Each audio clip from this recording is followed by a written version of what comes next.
part of spiritual development is to recognize the satanic tendencies that characterize you and to fully wrestle with them and to integrate them. That's the thing. It's not so much to cast them away, it's to transmute them.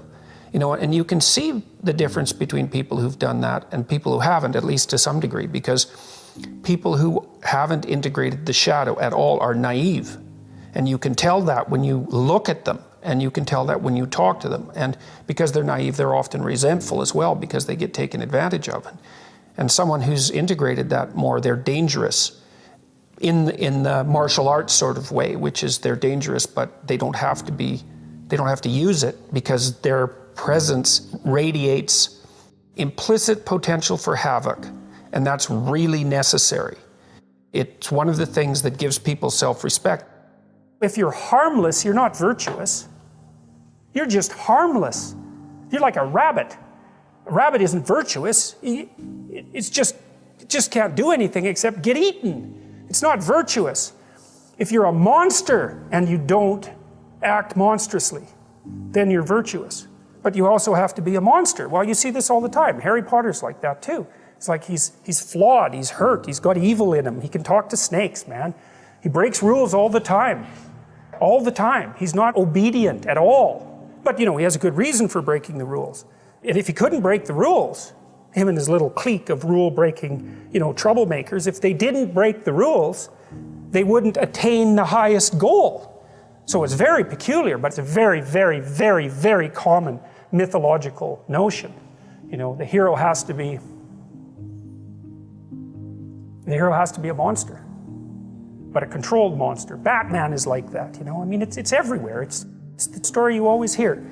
If you're going to be a fighter, you have to want to win, and you have to want to hurt people. I mean, not for the sake of hurting them. That's what makes you different than an evil person. But you have to have that capacity. You have to develop that. And, you know, that's the step on the way to enlightenment, weirdly enough, because that isn't what people think. People have been fed this diet of pablum, rights and impulsive freedom for so long. There's just an absolute starvation for the other side of the story.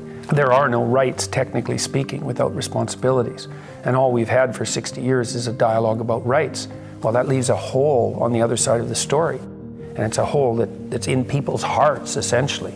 Because responsibility, well, perhaps that's not more important than rights. Like I said, they're part and parcel of the same formula.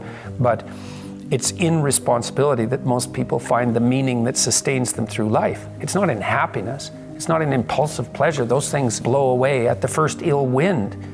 But to adopt the responsibility for your own well-being and to try to put your family together and to try to serve your community and to try to seek for eternal truths and to live them, that's the sort of thing that can ground you in your life enough so that you can withstand the difficulty of life.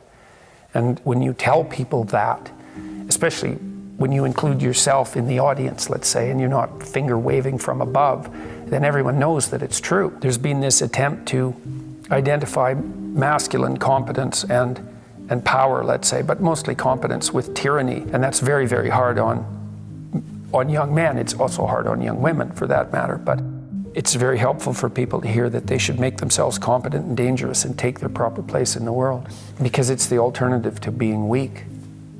And weak is not good. The people who shoot up the high schools, they're weak. They're weak. And life is a very difficult process, and you're not prepared for it unless you have the capacity to be dangerous. That doesn't mean that you should be cruel. It doesn't mean any of that. There's a statement in the New Testament, the meek shall inherit the earth. But the meek isn't well translated. It means something more like, those who have swords and know how to use them but keep them sheathed will inherit the world. That's a way better way of thinking about it. You have to be powerful and formidable and then peaceful, in that order, right? And that's not the same as being naive and weak and harmless, which is what young men are being encouraged to be. It's like, that's a very bad idea. It's a very bad idea, because naive, weak, and harmless means that you can't withstand the tragedies of life. You can't bear any responsibility. You'll end up bitter. And when you get bitter, then you get dangerous. You don't treat adult men as if they're infants. But the young men really need to hear this more, I think, is that you should be a monster. You know, because everyone says, well, you should be harmless. virtuous. You shouldn't do anyone any harm. You should sheath your competitive instinct. You shouldn't try to win. You know, you don't want to be too aggressive. You don't want to be too assertive. You want to take a back seat and all of that. It's like, no. Wrong. You should be a monster, an absolute monster, and then you should learn how to control it. Someone who is incapable of cruelty is a higher moral being than someone who is capable of cruelty. And I would say, and this follows Jung as well, that that's incorrect, and it's dangerously incorrect, because if you are not capable of cruelty, you are absolutely a victim to anyone who is.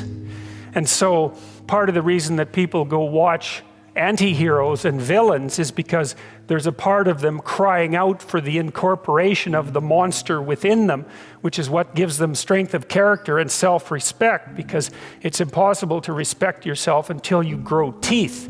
And if you grow teeth, then you realize that you're somewhat dangerous, or maybe somewhat seriously dangerous, and then you might be more willing to demand that you treat yourself with respect and other people do the same thing. And so that doesn't mean that being cruel is better than not being cruel. What it means is that being able to be cruel and then not being cruel is better than not being able to be cruel. Because in the first case, you're nothing but weak and naive. And in the second case, you're dangerous, but you have it under control. And you know, a lot of martial arts concentrate on exactly that as part of their philosophy of training. It's like, we're not training you to fight. We're training you to be peaceful and awake and avoid fights. But if you happen to have to get in one, and I guess the philosophy also is that if you're competent at fighting, that actually decreases the probability that you're going to have to fight, because when someone pushes you, you'll be able to respond with confidence, and with any luck, and this is certainly the case with bullies, with any luck, a reasonable show of confidence, which is very much equivalent to a show of dominance, is going to be enough to make the bully back off.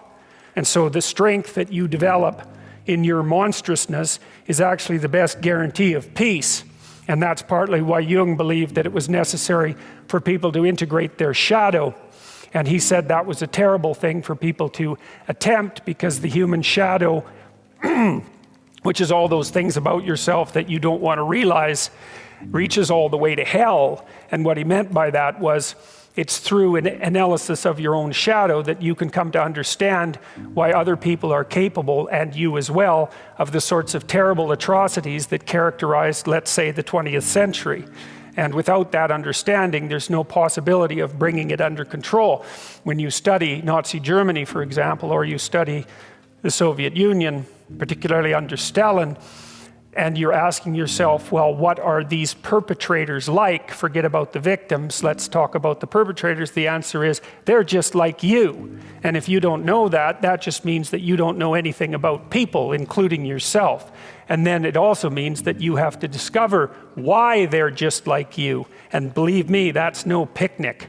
So that's enough to traumatize people, and that's partly why they don't do it. And it's also partly why the path to enlightenment and wisdom is seldom trod upon, because if it was all a matter of following your bliss and doing what made you happy, then everyone in the world would be a paragon of wisdom. But it's not that at all. It's a matter of facing the thing you least want to face.